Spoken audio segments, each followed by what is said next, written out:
Hi everybody. We're back. We're here for all you rock and rollers. And today, remember what we're doing these videos for is to teach you how to dance for real, not to do patterns. If you go to any website on YouTube, there are probably billions of lessons on how to do patterns, but none ever teach you how to dance. So what we're trying to do is give you what goes on in your body, in your connection, things like that, so you're actually dancing those variations, and we'll give you some variations to start you off, okay? But then after that, you apply these to everything you do, and you will be dancing, you won't be walking through your patterns. There's a huge difference which is being missed nowadays, and people think if they're doing patterns, they're dancing, and that's so far from the truth, we don't even know what the truth is. So we're going to try and bring those out to you to create some nice rhythm in this body, to match the music, and combine with your partner. It's very, very exciting material. Okay, so these are the principles and techniques. Number one, okay, is we have to have dance posture. Okay, now, we don't stand, it's not like when you're a little kid and mom and dad told you to stand up straight and throw your shoulders back, okay? That made you very rigid right from that age. If you did that for the next 20, 30 years, it's very hard to come into a rhythm posture, but we're going to try, okay? That was more of a military posture. That's what was going on there. So we're going to give you techniques to loosen up your body so it can move to the music and not be a stiff pull. So we do not stand straight up and down, okay? Now, if you're doing that, the only thing that can dance are your feet, and that's only about 2% of what the rest of your body can be doing. Now, number one, to make that happen, your first major component in dancing is that, okay? Now, we're exaggerating everything so you can see it on the video, okay? Of course, you won't dance that low. We'll show it so you can see it, okay? When we dance it, we just have to bend our knees a little bit. When we show it, we'll bend it a lot. Now, here's what happens with that is your anchor. There's going to be more to that to create rhythm, but first of all, it's your anchor. What that means is you have to keep your seat going straight down into the floor, okay, all the time. So we're like that, and Lisa said one time, that's like you connect an anvil to your butt and it goes straight down. And seriously, that's it. This is how you stay grounded and solid, okay? And it makes it easy to lead and follow without knocking people off balance. If you're standing up straight, and especially if you're on your toes, as soon as we touch you, you're off balance. So don't compare, don't use ballet technique. That's wonderful for ballet, but it does not work for partner couple dancing because we have to lead and follow. So we have to be more secure. So we can't be up here on one foot making a line. We have to be solid more on 2 feet, so when we give these little pushes and pulls, we don't knock each other off balance. Okay, so we're down there. There you go, right. So nice and flat to the ground, and that should stay flat. It shouldn't bounce, it shouldn't wiggle. Okay, so it shouldn't go up and down, okay? It shouldn't tip back and forth or sideways. It shouldn't go back and forth, okay? It just stays down. The only other thing that happens there at top is it does a little bit of a twist, which we'll talk about later, okay? So that's number one major component. So let's see. Let's start just with an 8-count basic. 1, 2, 3, and 4, 5, 6, 7, and 8. 1, 2, 3, and 4, 5, 6, 7, and 8. 1, 2, 3, and 4, 5, 6, 7, and 8.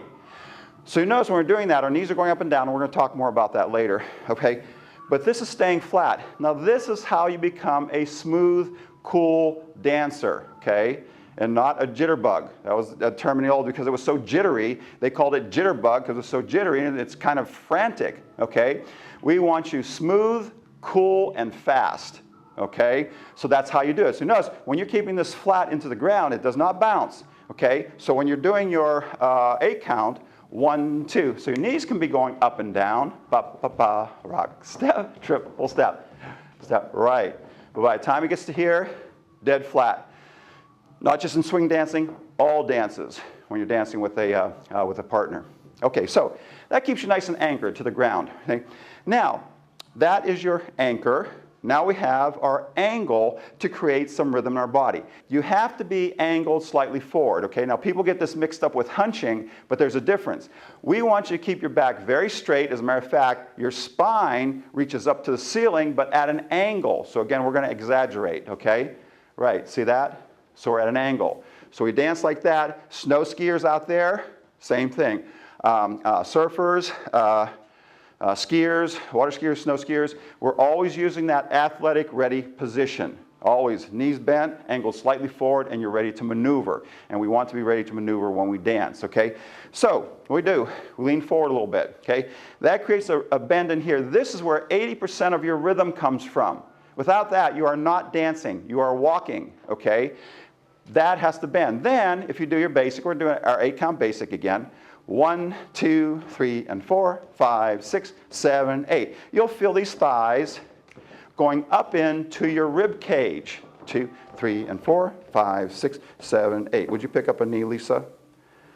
That's it. Lean forward a whole lot so I can see it. Lean forward. Right. Okay, so see right here, okay, there's your rhythm triangle. Thigh up into the rib cage back here. See that triangle? Same here. That's your rhythm triangle. Has to be there if you want to create dance in your body, if you want to dance. Now, I forgot to mention the anchor triangle. Okay, if we go like this, you can see it better on me than her because I'm not wearing a dress. Okay, okay. So now it goes from your hamstring down to your calf and to your knee. That's your anchor triangle. This is your rhythm triangle, your angle. That's where most of your dance comes from. Okay, so then, again, we're exaggerating, okay? We're angled forward, okay, and you'll see this in the Lindy Hoppers too. They even do it more than we're doing. They lean way forward. They create a whole bunch of angle on here. Very rhythmic, like I said, kind of jittery, but very rhythmic because of that angle in there. So we're going to exaggerate and do our 8 count. 1, 2, 3, and 4, 5, 6, 7, 8. 1, 2, 3, and 4, 5, 6, 7, 8. 1, 2, 3, 4. Same thing, don't let it bounce. Keep the seat flat. Bum, bum, triple step. Then you feel pure rhythm, not noise. If we start bouncing up and down, waving back and forth, things like that, that's noise. That's not rhythm that fits the music, okay? So there you go. Then, you know, as you get that line up, because this does another good thing, when you're leaning forward, you want to keep your axis, which is your sternum, going right down between your knees, okay? That is your center of balance. Stays the same through the whole dance unless you're doing a dip. Stays the same through the whole thing. So this is a little bit back. That creates your rhythm. You're grounded, center. Right there, okay? So there you go. You have those major components for your dancing. So play with those. Take, whether you're doing, you know, 6 count or 8 count, take it, dance with that a little bit. Try and keep those as you're doing it. And we'll come back with some more videos to give you more that go along with this that keeps making it more and more enjoyable and more complete until you're done. There's only one structure for couple dancing, that's it. You don't have to play with different structures. You have one, and then all your couple dancing will be excellent. Thanks for being with us. Bye-bye.